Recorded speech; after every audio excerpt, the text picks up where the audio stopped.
Ayan, it's me, Renilyn's TV. Mga tangay, nandito po ako ngayon sa Balayong Park. Ayan, Balayong People's Park. So, nakikita nyo kung nasaan ako ngayon. Nandito po ako ngayon, ayan. So, ito nga po pala.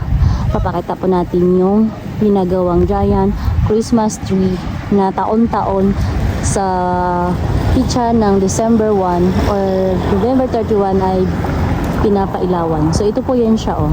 Ginagawa na siya ngayon. So, marami po silang gumagawa. Ayan, eh. Ayan. Tingnan natin yung mga tao sa taas.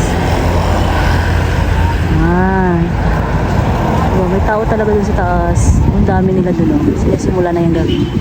So, nagsisimula sila sa taas, pababa. So, mga ilang feet kaya ito mga tangay. Ayan.